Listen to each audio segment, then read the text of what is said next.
ملعون کیوں کہا؟ اس نے اللہ کے سامنے کہا تھا کہ آدم مٹی سے ہے اور مٹی میں پستی ہے اور میں آگ سے ہوں، آگ میں ترفو ہے، لہذا سجدہ پستی والا کرے بلندی والے کو، آدم سجدہ مجھے کریں، میں سجدہ آدم کو نہیں کرتا۔ قانونی لحاظ سے تجزیہ کر کے دیکھو، عقلی لحاظ سے اس کی تقریر 100% صحیح ہے، 100%۔ کوئی غلطی بتا دو میں سے کوئی؟ ہاں وہی غلطی ہے کہ وہ اللہ کے حکم کے ہوتے ہوئے اپنی عقل استعمال کر رہا ہے، اس لیے مردود ہوا۔ تو اس کے مردود ہونے کی ایک ہی علت ہے کہ خدا کے حکم کے سامنے اپنی رائے استعمال کر رہا ہے۔ تو اجتہاد کہاں ہوگا؟ جہاں صراحتاً آیت نہ ہو، جہاں صراحتاً حدیث موجود نہ ہو، وہاں اجتہاد ہوگا۔ رائی کے بارے میں اجتہاد کریں گے تو پکڑے جائیں گے، اور ٹخنے سے نیچے پجامہ کرنے پر اجتہاد کریں گے تو جہنم میں جائیں گے، کیونکہ وہاں حدیث صحیح موجود ہے، ما اسفل من الکعبین من الازار فهو فی النار۔ اس لیے اجتہاد نہیں کر سکتا۔ تو اجتہاد بند سمجھنا یہ بھی غلطی، ہر جگہ اجتہاد کرنا یہ بھی غلطی۔ توازن قائم کریں۔ فإن تنازعتم في شيء فردوه إلى الله والرسول، جب تنازع ہو جائے تو اس کو پہنچاؤ، لوٹاؤ، رد کرو اللہ کی طرف اور رسول اللہ کی طرف۔ آگے چرکا دیا ہے بہت سخت قسم کا، مگر ہم میں سے کسی کو احساس نہیں ہوتا۔ چمٹی دینا جس کو بولتے، چمٹی دینا۔ اگر تم ایمان رکھتے ہو اللہ پر اور یوم آخرت پر تو تمہیں ایسا کرنا ہے۔ ہم ایسا نہیں کر رہے ہیں، تو کیا مطلب؟ ہمارا ایمان اللہ پر یوم آخرت پر کمزور ثابت ہو رہا ہے۔ جملہ دیکھو آگے، ان کنتم تؤمنون باللہ والیوم الآخر، اگر تم ایمان رکھتے ہو اللہ پر اور قیامت کے دن پر، یوم الآخر، آخر دن پر۔ ہم میں سے کتنے لوگ ہیں جب جھگڑا ہوتا ہے تو عالم کو بلاتے ہیں، عالم کے پاس جاتے ہیں، میں نے سنا ہے اپنے کانوں سے، جب جھگڑا ہوتا ہے تو بولتے ہیں یہاں علماء کی ضرورت نہیں ہے، یہ ہمارا اپنا مسئلہ، جائیے یہاں سے۔ جب دیکھتے ہیں کہ کچھ ملنے والا ہے تب علماء کے پاس جاتے ہیں۔ 3 طلاق دے دیا تھا غصے میں کیا؟ تو علماء کو دور کر دینا شریعت کو چھوڑ دینے کے برابر ہے، علماء کو چھوڑ دینا شریعت کو فراموش کرنے کے برابر ہے۔ اس واسطے کہا گیا ان کنتم تؤمنون باللہ والیوم الآخر، اگر تم آخرت پر ایمان رکھتے ہو، ذالک خیر، یہ بہتر ہے، واحسن تعبیرا، اور بہت عمدہ ہے انجام کے اعتبار سے۔ انجام سے مراد جنت یا جہنم، وہ انجام ہے۔ ہم سمجھتے ہیں ہاں مزے میں کھانا آ رہا ہے، مزے میں نوکری ہے، پینشن آ رہی ہے، ذرا سی کرایہ آ رہا ہے، بس یہ ہمارا انجام اچھا ہو گیا، یہ انجام نہیں ہے، یہ تو بیچ کری ہے ابھی۔ میں نے عرض کیا تھا مجھے بہت پسند ہے، اس لیے پھر عرض کرتا ہوں، ہم آدم کی پشت سے نکالے گئے، ذریت وہاں سے نکالی گئی، اخذ ربک من بنی آدم من ظہورہم ذریتہم، اور وہاں سے نکل کر باپ دادا کی، آبا و اجداد کی صلب سے، ریڑھ کی ہڈیوں سے نکلتے ہوئے آئے، اور ماؤں کے رحم سے منتقل ہوتے ہوئے آئے، آج زمین کی پیٹھ پر ہیں، کل زمین کے پیٹ میں جائیں گے، پھر وہاں سے موقف حساب میں محشر میں لائے جائیں گے، پھر یا تو جنت ہے یا تو جہنم۔ تو ابھی آپ بیچ میں ہیں، جیسے ماں کے پیٹ میں بچے کو یقین نہیں ہے کہ باہر دنیا ہے، ایسے آج ہمیں یقین نہیں ہے کہ قبر باقی ہے، اور پھر قبر کے بعد محشر باقی ہے، اور محشر کے بعد منزل آنے والی ہے جنت جہنم کی شکل میں۔ تو لہذا احسن تعبیرا وہ ہے اصل انجام، انجام کے اعتبار سے بہتر ہے۔ اب اگر کچھ لوگ کہیں کہ ٹھیک ہے ہمارا ایمان تو اللہ پر ہے، یوم آخرت پر ہے، قرآن و حدیث پر ہے، رسول اللہ پر ہے، لیکن فیصلہ ہم لے کے جائیں گے کافروں ہی کے پاس، تو کیا فیصلہ ہے؟ اللہ نے اس کے بعد وہ بھی رکھ دیا، آیت نمبر 60 دیکھ لو آپ، اس کے بعد ہی ہے الگ ترتیب بیان کیا اللہ نے۔ الم ترى، کیا آپ نے دیکھا، الی الذین، ان لوگوں کی طرف، یزعمون، جو گمان کرتے ہیں، جو دعویٰ کرتے ہیں، جو اپنے تئیں سمجھتے ہیں، انہم آمنوا، کہ بے شک وہ ایمان لائے ہیں، بما انزل الیک، اس کتاب پر جو آپ کی طرف نازل کی گئی، وما انزل من قبلک، اور اس پر جو آپ سے پہلے نازل کی گئی، یریدون، چاہتے ہیں، ان یتحاکموا، کہ فیصلہ لے کے جائیں، مقدمہ لے کے جائیں، یتحاکموا، حاکم بناتے ہوئے پہنچیں، کس کے پاس؟ الی الطاغوت، طاغوت کا مصداق کافر کی عدالت ہے۔ آیت روک کر قصہ سن لو، یہ آیت جو نازل ہوئی تھی، ایک منافق تھا جس کا نام تھا بشر، اور ایک یہودی تھا، ان دونوں کا ایک مقدمہ تھا، یہ مقدمہ لے کر پہنچے۔ بشر منافق کہتا تھا کعب بن اشرف جو یہودی ہے نا اس کے پاس جائیں گے، منافق کہتا تھا کعب بن اشرف جو سردار ہے یہودیوں کا اس کے پاس جائیں گے، کعب بن اشرف، اور یہودی کہتا تھا نہیں، اس مقدمے کو محمد مصطفیٰ صلی اللہ علیہ وسلم کے پاس لے کر جائیں گے۔ سن رہے ہیں آپ؟ اس زمانے میں جو ہو گیا تھا آج بھی ویسا ہی ہو رہا ہے، ہندو تیار ہے مسلمان سے فیصلہ کرانے کو، مسلمان تیار نہیں ہوتا۔ محکمہ شریعہ کا میں بھی قاضی ہوں اتفاق سے، مجھے معلوم ہے، محکمہ شریعہ میں ایسے ایسے واقعے آتے ہیں جو مسلمان یہ دیکھتا ہے کہ میرا دبتا ہوا موقف ہے تو اس کورٹ میں جاتا، اور ابھرا ہوا موقف ہے تو اس کیس میں آتا، محکمہ شریعہ کو فوراً چھوڑ دیا جاتا۔ کیوں؟ کیونکہ وہی ایمان کی کمزوری، دنیا سامنے۔ تو یہودی کی رائے یہ تھی نبی کے پاس جائیں گے، اور منافق کی رائے یہ تھی کہ نہیں کعب کے پاس جائیں گے۔ قصہ مختصر، نبی صلی اللہ علیہ وسلم کے پاس مقدمہ آیا اور آپ نے یہودی کے حق میں فیصلہ کر دیا کہ وہ حق پر تھا۔ اس کے بعد جو منافق تھا بشر، اس نے کہا یہ فیصلہ مجھے منظور نہیں ہے، ایک مرتبہ اس کو اور فیصلہ کرا لیں گے، عمر کے پاس جائیں گے۔ جناب عمر کے پاس گئے، مقدمہ پیش کیا، یہودی بڑا چالاک تھا اور آج بھی چالاک ہے وہ، اور ان کی چالاکی سے ہم تو آج بھی کھا رہے ہیں، ہم پتھر پھینکتے انہیں میزائل مارتا، ہم خالی پتھر پھینکتے انہیں میزائل مارتا، یہ ہماری بیوقوفی آج بھی ہے۔ ہمیں چاہیے کہ منظم انداز میں سوچیں۔ تو بڑا شاطر تھا وہ یہودی، کیا کہا اس نے؟ کہا حضرت عمر سے کان میں، آپ کو جو فیصلہ کرنا ہے کر دیجیے، صرف اتنی بات میری سن لیجیے کہ ایک مرتبہ اس مقدمے کا فیصلہ آپ کے نبی نے کر دیا ہے اور میرے حق میں کیا ہے، بس اتنا سننا تھا۔ جناب عمر اندر تشریف لے گئے اور تلوار لے کے آئے اور سیدھا گردن مار دیا، کہا جو حضور کا فیصلہ نہیں مانتا عمر اس کا فیصلہ ایسے ہی کر سکتا ہے، دوسری کوئی شکل نہیں۔ اس کے بعد کی آیت وہ بھی آ رہی ہے، کیا ہو گیا یہ؟ تو یہاں اشارہ اسی کی طرف ہے، ان یتحاکموا الی الطاغوت، جو اپنا مقدمہ لے کے جاتے ہیں طاغوت کی طرف، یعنی کعب بن اشرف یہودی کی طرف۔ اور آج جتنی عدالتیں قائم ہیں غیر اسلامی، وہ سب کا فیصلہ طاغوت کے فیصلے کے برابر ہے۔ 3 آیتیں ایک رکوع میں آئی ہیں، سورہ مائدہ میں بھس آئے گی، کیا 3 آیتیں؟ ومن لم يحكم بما انزل الله فاولئك هم الكافرون هم الفاسقون هم الظالمون، تینوں الفاظ ایک ہی رکوع میں، یعنی جو منزل من اللہ جو کتاب ہے، جو اس کے خلاف فیصلہ کرے، اس کے موافق فیصلہ نہ کرے، وہ کافر ہے، وہ ظالم ہے، وہ فاسق ہے۔ سورہ مائدہ 6 پارہ۔ اسی واسطے آج اسلام کو چھوڑ کر جو بھی ادھر جائے گا ادھر طاغوت کی طرف جائے گا۔ وقد امروا ان يكفروا به، اور تحقیق کے حکم دیے گئے ہیں کہ وہ اس کا انکار کریں، طاغوت کے انکار کا حکم دیا گیا ہے، جبکہ طاغوت کے پاس جا رہے ہیں فیصلہ کرانے کے لیے۔ ويريد الشيطان، اور شیطان چاہتا ہے ان يضلهم، کہ ان کو بھٹکائے، ضلالا بعیدا، دور کا بھٹکانا، اتنا بھٹکا دے کیونکہ فرض کرو اس غلط میں آپ گئے، آپ کی ڈگری ہو گئی، شرعان وہ زمین وہ گھر وہ جائیداد آپ کا نہیں ہے، قیامت تک حرام کھاتے بیٹھو، یہ کیا ہے؟ ضلالا بعیدا، دور کی گمراہی ہے، فیصلہ ہی غلط ہو گیا۔ فرض وہ بیوی آپ کی نہیں ہے، شران فیصلہ کر دیا کہ بیوی آپ کی ہے، کیا ہو گئی؟ نہیں ہوئی تو زنا ہوتا گیا زندگی بھر، بچے پیدا ہوتے رہیں گے ہمیشہ کے لیے. اس لیے بیوی کا مقدمہ ہو یا حلال کمائی کا مقدمہ ہو، کسی قسم کا مقدمہ ہو، علماء کے درمیان بیٹھ کر مصالحت کریں. ہاں کسی آدمی پر آپ کو شک ہے، شبہ ہے، دوسرے کے پاس جاؤ، تیسرے کے پاس جاؤ، 4 کا 15 بناؤ، اپنا وکیل رکھ کے بات کرو. اگر علماء آپ کو مطمئن نہ کر سکیں اور آپ کے سامنے آیتیں حدیثیں نہ پیش کر سکیں تو کسی اور کے پاس جاؤ، لیکن علماء ہی کے پاس رجوع ہونا پڑے گا آپ کو. ہوتا یہ ہے کہ آدمی سوچتا ہے جب تک مطلب کی بات نہ آ جائے پوچھتے ہی رہو، جب تک مرضی کے موافق نہ مل جائے مسئلہ کا جواب تب تک سوال کرتے رہو، پوچھتے رہو، جب کبھی مسئلہ مل جائے روک دینا. یہ کیا ہے؟ گمراہی، ان یضلهم ضلالا بعیدا. وَإِذَا قِيلَ لَهُمْ تَعَالَوْا إِلَىٰ مَا أَنزَلَ اللَّهُ وَإِلَى الرَّسُولِ، اور جب کہا جاتا ہے ان سے آؤ اس کتاب کی طرف جو اللہ نے اتارا، وَإِلَى الرَّسُولِ اور رسول کی طرف، رَأَيْتَ الْمُنَافِقِينَ تو تم دیکھ لو گے منافقوں کو، يَصُدُّونَ روکیں گے، ان کا آپ سے، صدوداً رکنا، یعنی آپ کے پاس پہنچنے سے پہلو ہی کریں گے، نہیں جائیں گے آپ کے پاس. فَكَيْفَ إِذَا أَصَابَتْهُمْ پس کیا حال ہوگا، فَكَيْفَ پس کیا ہوگا، إِذَا أَصَابَتْهُمْ مصیبہ جب پہنچے گی ان کو آفت اور مصیبت، بما قدمت أيديهم اس وجہ سے کہ ان کے ہاتھوں میں آگے حرکتیں بھیجی ہیں، ثم جاؤک پھر وہ آئیں آپ کے پاس، یحلفون باللہ اللہ کی قسمیں کھاتے ہوئے، ان اردنا کہ ہم نے نہیں چاہا تھا، الا احسانا و توفیقا مگر احسان کرنا یعنی بھلائی کرنا، اور توفیق یعنی باہم موافقت پیدا کر دینا. اشارہ یہاں یہ ہے کبھی مومن کسی کافر کے پاس فیصلہ کرانے گیا، علماء کو چھوڑ دیا، پھر بعد میں جب پوچھا گیا کہ تم نے غیر شرعی فیصلہ کیوں مانا تو کہتے ہیں ہماری نیت صاف تھی، ہم اس لیے گئے تھے تاکہ موافقت پیدا ہو جائے، صلح ہو جائے، یہ ہو جائے وہ ہو جائے، دنیا کی تمام باتیں سمجھائیں گے، لیکن کب سمجھائیں گے؟ ہمارے پاس واقعہ آیا، ایک صاحب پہلے سیدھا کورٹ میں گئے، کرمنل کورٹ نام پلی، وہاں ایسا ہوا کہ جو صاحب گئے تھے ان کے خلاف بڑی سخت آفت آئی، مقدمہ کے خلاف پڑ گیا، اٹک گئے، نہیں مانتے تھے، ان کو ایسی آفت آئی کہ اٹک گئے. وہ بھی سن لو کیا اٹک گئے، لڑکی والے نہیں تھے، لڑکے والے تھے. جب شادی ہوئی تھی تو 1 لاکھ نقد لیا تھا اور جہیز کے سارے سامان لیے تھے. 1 یا 2 بچے ہونے کے بعد طلاق ہو گئی. انہوں نے کہا کہ ابھی آفت ہے، سکون کے ساتھ فیصلہ کر لو، بچی کو چھوڑ دو، مال واپس دے دو اور بچے کا خرچہ برداشت کر لو، کہا نہیں ہوتا ہم سے. اس نے جب کیس ڈال دیا تو ماہانہ بچے کا خرچہ دینا، 1 لاکھ جو لیے تھے واپس کرنا، فرنیچر پورے واپس کر دینا اور اتنے ٹائم میں دے دینا. ان کے پاس 1 لاکھ کہاں سے آتے؟ سب کھا گئے تھے، ختم. اب اٹک گئی. اب آئے کام حکم شریعہ میں آئے، مولوی صاحب ذرا دیکھ لو، مولوی صاحب جو نظر نہیں آئے تھے جب 1 لاکھ روپیہ لیے تھے، وہاں کہاں تھے مولوی صاحب نہیں تھے، وہ 1 لاکھ لیے، مولوی صاحب پکارتے رہ گئے کہ حرام ہے، کھاتے چلے گئے. ہندوستان کے سارے علماء کا اتفاق ہے کہ مطالبہ کر کے لینا حرام ہے. جب مولوی صاحب کے پاس نہیں آئے، اب کیوں آئے؟ تو ایسے 1-2 کسی نہیں ہے، میں نام پتا سب دے سکتا ہوں آپ کو، مگر جائز نہیں ہے، اس لیے خاموش رہتا ہوں. بالوصول بیان کرنا جائز ہے بغیر نام لیے ہوئے. تو ایسا حکم شریعہ میں قصہ آتا ہے تو کہتے ہیں ہم اس واسطے گئے تھے، اس واسطے گئے تھے، وہ سب جھوٹ رہا تھا. کسی حال میں جانا آپ کا دوست نہیں ہے، ہر حال میں فیصلہ آپ کو شرعی ہی ماننا پڑے گا. اگر آپ ایسا نہیں کریں گے تو اللہ فرماتے ہیں اولئک الذین یعلم اللہ ما فی قلوبہم، یہ وہی لوگ ہیں اللہ جانتا ہے کہ ان کے دل میں کیا ہے، یعنی ان کے دل میں شریعت کا احترام نہیں ہے، قرآن و حدیث کا احترام نہیں ہے، دنیا و آخرت کی تمام بھلائیوں سے محروم ہونے والے. فاعرض عنہم اب ان سے آپ اعراض کر جاؤ، ان سے منہ پھیر لو، وعظہم اور ان کو نصیحت کرو، وقل لہم اور کہو ان سے فی انفسہم ان کی ذات کے بارے میں قولا بلیغا اچھی بات کہو. یہ اشارہ ہوا. اس میں کئی مسائل ہیں اس کے اندر، لیکن آپ جتنا سوچیں گے، جتنا وقت دیں گے، انشاءاللہ مسائل نکلتے رہیں گے. اس کے بعد کی جو آیت نمبر 64 آ رہی ہے، اصول پیش کیا اللہ نے، وما ارسلنا من رسول، ہم نے نہیں بھیجا کسی رسول کو الا لیطاع مگر اس لیے تاکہ اس کی اطاعت کی جائے باذن اللہ، اللہ کے حکم سے. یہ باذن اللہ کی قید کیوں ہے؟ مطلق حکم اللہ کا، مطاع مطلق اللہ کی ذات، ان الحکم الا للہ، کسی کا حکم سوائے اللہ کے. اور جتنے رسول ہیں ان تمام کی اطاعت باذن اللہ، اللہ کے حکم سے. تو مطاع مطلق اللہ کی ذات اور ہر رسول کی اطاعت باذن اللہ، اللہ کے حکم سے. جب اللہ کے رسول کی اطاعت بھی باذن اللہ سے ہے تو ہما شما کی اطاعت کہاں سے جائز ہے جبکہ وہ خلاف و شریعت کے، کسی کی اطاعت نہیں چلنے والی ہے. اور باذن اللہ کیوں لگایا یہ بھی دیکھ لو کہ حلال کو حرام کرنے کا یا حرام کو حلال کرنے کا حق صرف اللہ کو ہے، یہ ہے باذن اللہ کا مطلب. واقعہ پیش آ چکا ہے سورۃ الحج کے حوالے سے، ولو انهم ظلموا انفسهم جاءوك فاستغفروا الله واستغفر لهم الرسول لوجدوا الله توابا رحيما. یہ آیت نمبر 64 ہے، بہت اہم مضمون پر مشتمل ہے اور اس مضمون پر 1 گھنٹہ کافی نہیں ہوگا، لیکن میرا اصول یہ ہے میں اس کو سمیٹ کے مختصر کرتا ہوں. اس کا مقصد یہ ہوتا ہے کہ باتیں اگر طویل ہو جائیں تو بھول جاتی ہیں اور اگر کم ہیں تو دماغ میں بیٹھ جاتی ہیں. ولو انهم یہ لفظ لو سے شروع ہوتا ہے، لو کے معنی اگر انہوں نے ایسا کیا ہوتا تو ان کے حق میں یہ فائدہ ہوتا، یہ مطلب ہے اس کا.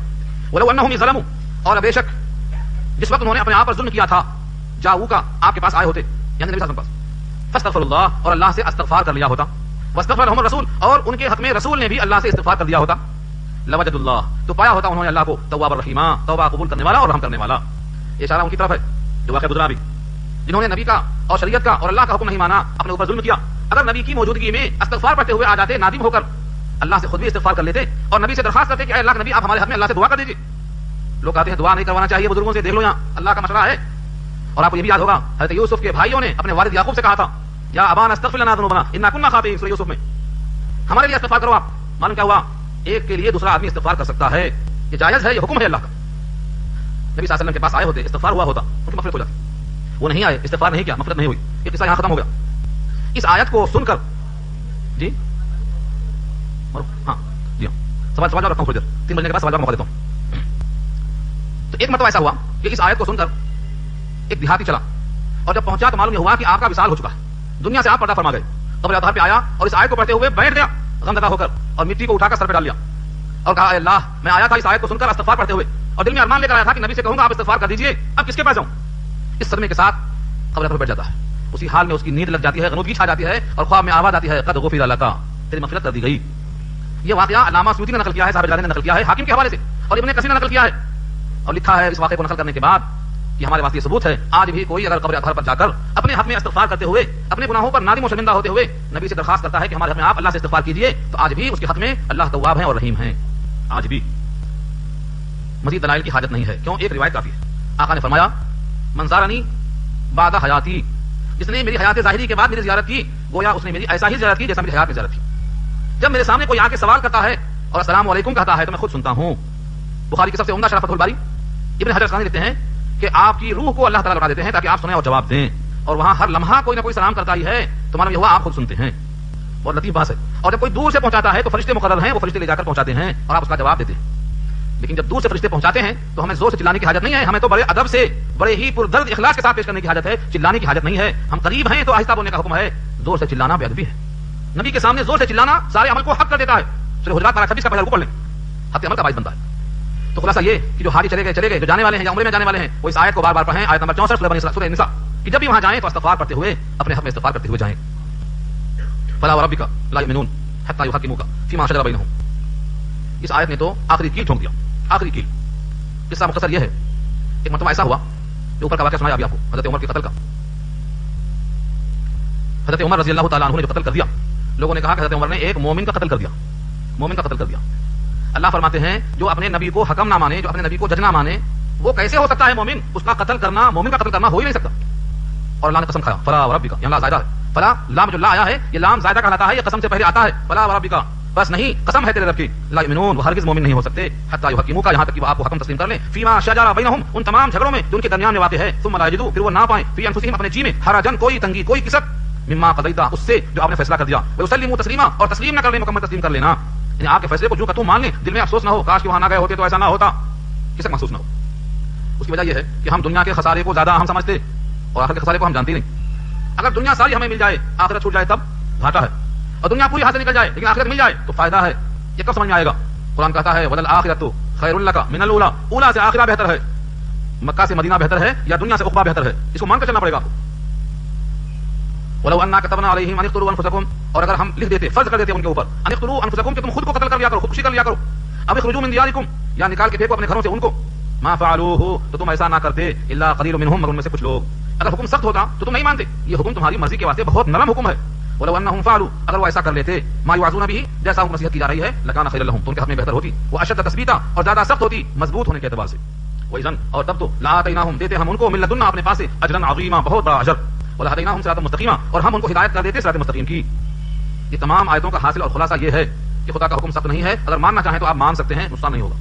اور اس کی وجہ سے صراط مستقیم آپ کو ملے گا, اجر عظیم آپ کو ملے گا. اشارہ یہ ہے کہ ایک بات جب مانیں گے تو اگلی بات کا ماننا آسان ہوگا, ایک حکم تسلیم کر لیں گے تو بقیہ حکم پر چلنا آسان ہوگا, اور ایک حکم کو نہیں مانیں گے تو پھر راستہ بدل جائیں گے, بھٹک جائیں گے, بھٹکتے ہی رہ جائیں گے. اور سب سے بڑا فائدہ یہ ہے, یہ آخری آیت بھولنا نہیں, 69 کی آیت, اس میں ایک اصول پیش کیا اللہ نے. ایک صحابی آئے اور کہا اللہ کے رسول صلی اللہ علیہ وسلم قیامت کب آئے گی؟ کہا قیامت کی فکر کیوں کرتے ہو, تیاری بہت کر لیا کیا؟ انہوں نے کہا نہیں, مجھے تو بڑا غم کھایا جا رہا ہے کہ آپ کے اعمال اور آپ کا مرتبہ اور آپ کا درجہ بہت اونچا ہے, آپ جس مقام پر جنت میں پہنچ جائیں گے وہاں تک رسائی ہماری نہیں ہو سکتی, اور دنیا میں یہ حال ہے کہ آپ کو دیکھے بغیر ہم بے چین رہتے. تو یہ ڈر رہا ہوں کہیں قیامت آ جائے, فیصلہ ہو جائے, آپ اپنے مقام پر چلے جائیں اور ہم یہاں مارا جائیں, آپ کے بغیر ہمارا دن اور رات کٹتا ہی نہیں. آپ نے کہا گھبراؤ مت, جو جس سے محبت کرتا ہے اللہ اس کے ساتھ ہی رکھیں گے اس کو, والمرء مع من احب. اس کے بعد یہ آیت نازل ہوئی, اس آیت میں دو شرطیں لگایا, محبت ہے تو صرف زبان پر نہیں رہتی, محبت ہے تو اپنے محبوب کی نقل کی جاتی, اپنے محبوب کا حکم سر پہ رکھا جاتا, اور آپ کے حکم سے بڑا کسی کا حکم نہیں ہو سکتا, اور آپ کے طریقے سے بہتر طریقہ نہیں ہو سکتا, اور آپ نے جو کچھ کیا ہے اس سے بہتر راستہ نہیں ہو سکتا. لہذا ومن یطع اللہ والرسول, جو اطاعت کرے گا اللہ کی اور رسول کی, فاولئک تو وہی لوگ ہیں مع الذین انعم اللہ رہیں گے ان کے ساتھ جن پر اللہ نے انعام کیا ہے. کن پہ انعام کیا ہے؟ من النبیین والصدیقین والشہداء والصالحین, 4 درجے ہیں انعام کے, چاروں پہ انعام کیا اللہ نے. پہلا انعام نبوت کو, دوسرا صداقت کو, تیسرا شہادت کو, اور چوتھا صالحیت کو. 4 انعام بخشا ہے اللہ نے. یہ چاروں انعام میں سے دیکھو کیا مل سکتا ہے اپنے کو؟ نبوت تو نہیں مل سکتی, کیونکہ نبوت تو کسبی نہیں ہے, وہ بھی ہے جس کو دے دیا اللہ نے, کما کر کے حاصل نہیں کر سکتے, تو نبوت نہیں مل سکتی.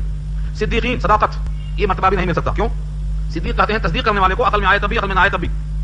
صدیق سے مراد یہاں پر ابو بکر صدیق رضی اللہ تعالیٰ عنہ ہیں, لیکن صیغہ جمع ہے, اس لیے ہر نبی کے ساتھ جو تصدیق کرتے رہے وہ سب کے سب صدیقین کہلاتے ہیں. عقل میں آئے تبھی, عقل میں نہ آئے جب بھی. معراج کا واقعہ جو سنایا, ابو جہل نے کہا آج موقع مل گیا ہے بتانے کا صدیق کو. آئے کہا دیکھو تمہارے دوست ایسا کر رہے ہیں, کہا میرے دوست نے کہا ہے تو سچ کر رہے ہیں, کیونکہ ان کی بات ہمیں ماننا ہی پڑے گا, اور ہم عقل سے تولتے نہیں ہیں, ہماری عقل محدود ہے, غلطی کر سکتی ہے. صدیق اکبر کا لقب ان کو وہاں سے ملتا ہے, تو ہر نبی کے ساتھ بلا سوچے پہلی تصدیق کرنے والا جو بھی ہوتا ہے اس کو صدیق کہا جاتا ہے. تو مقام صداقت اب نہیں مل سکتا, کیونکہ جب نبی ہوں گے اور نبی کی تصدیق کریں گے تو صدیق میں شامل ہو جائیں گے. اب وہ موقع حاصل نہیں ہے. لیکن بعض لوگ کہتے ہیں اگر آج بھی کوئی صدیق اکبر کی طرح ہر معاملے میں اللہ کی اور نبی کی تصدیق کرتا رہے تو ہو سکتا ہے اللہ کے پاس کوئی کمی نہیں ہے, اللہ اس تصدیق کی وجہ سے صدیق میں شامل کر لیں. تو کوشش تو کرنا ہے, لیکن ہم تو تولتے ہیں پہلے حکم آتا شریعت کا تو پہلے تولتے ہیں اس میں کتنا نفع ہے. نفع بھی کون سا؟ دنیا کا نفع. دنیا کا نفع ہم پہلے سوچتے ہیں, اسی لیے صداقت کا مقام بہت اونچا ہے. وہ شہداء, یاد بات بہت اہم تھی, بہت اہم بات یاد آئی مجھے صدیقین کے لفظ پر. بہت طویل حدیث ہے, اس کا ایک ٹکڑا یاد آیا مجھے. ابو بکر صدیق رضی اللہ عنہ نے فرمایا کہ مجھے دنیا کی 3 چیزیں پسند ہیں.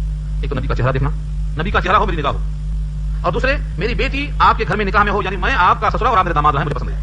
اور تیسری بات فرمایا تھا انفقت مالی علی امری, میرا مال آپ کے حکم پر خرچ ہو. تو صدیق بنے تھے وہ صدیق, میرا مال آپ کے حکم پر خرچ ہو. ہم داماد نہیں بنا سکتے, چہرہ نہیں دیکھ سکتے, چہرہ کم سے کم ان کی طرح اپنا تو بنا سکتے نہیں ہو رہا ہم سے.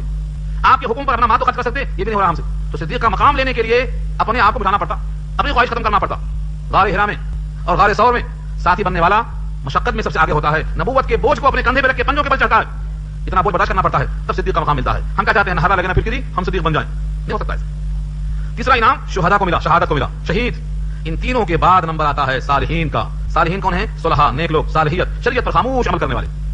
اس لیے مت سمجھو بہت زیادہ چپ رہتا ہے, اپنے نماز پڑھ کے خاموش رہ جاتا ہے, کسی کا حال نہیں پوچھتا, کسی کے دکھ درد میں شریک نہیں ہوتا, کسی کی شادی میں جاتا نہیں, کوئی بلائے تو آتا نہیں, کسی کو بلاتا نہیں, کسی کے کام میں آتا نہیں. یہ نہیں ہے مراد. نبی صلی اللہ علیہ وسلم دوسروں کے کام میں آتے تھے, خصوصی وقت تھا آپ کا. وتعین علی نوائب الحق, جھگڑا ہوا تو صلح کراتے تھے, مسلمان لڑتے ہیں تو ان کے درمیان مصالحت کرا دیتے تھے, دکھ درد میں کام آتے تھے. آپ بتائیے تو آگے رہتے تھے. فقط اللہ سامنے آیا تو اپنا کھانا چھوڑ کے کیا کرتے تھے. تو یہ مت سمجھو کہ صالح مراد کیا, صالح سے مراد یہ ہے نبی صلی اللہ علیہ وسلم کی ہو بہو نقل کرنا. یہ صالحین, یہ 4 انعام ہیں جو اللہ رسول کی اطاعت کرے گا صدق دل سے, اللہ تعالیٰ ان انعام یافتہ لوگوں کے ساتھ قیامت میں رکھے گا. دعا کر لو اللہ ہم کو اور آپ کو سب کو ان 4 میں سے کسی کے ساتھ رکھنے کی سعادت نصیب فرمائے, کیونکہ 4 کا مقام ایک ہی ہے. درجات کا فرق ہوگا, تفاوت درجات میں ہوگا, لیکن محبت کے ساتھ جو اطاعت کرے گا رسول کی انشاءاللہ وہاں دیدار سے فیضیاب ہوگا, محروم نہیں کیا جائے گا. اللہ فرماتے ہیں وحسن اولئک رفیقا, حسن اولئک رفیقا. رفیق کہتے ہیں دوست کو, رفاقت کہتے ہیں جو ہمارے ساتھ ساتھ رہے. رفیق ایک مشہور مقولہ ہے, الرفیق قبل الطریق. راستے میں کسی کو دوست نہ بناؤ, دوست پہلے بنا کر تب راستے میں نکلو, ورنہ جو راستے میں دوستی کرتا ہے وہ دھوکہ دیتا ہے. تو کہا رفیق قبل الطریق, سفر سے پہلے دوست بنا لو. تو اللہ فرماتے ہیں یہ پورے کے پورے رفیق بنانے کے لائق ہیں, کیا بہتر لوگ ہیں دوستی کے لائق, ان کے ساتھ آنے کی کوشش کر لو.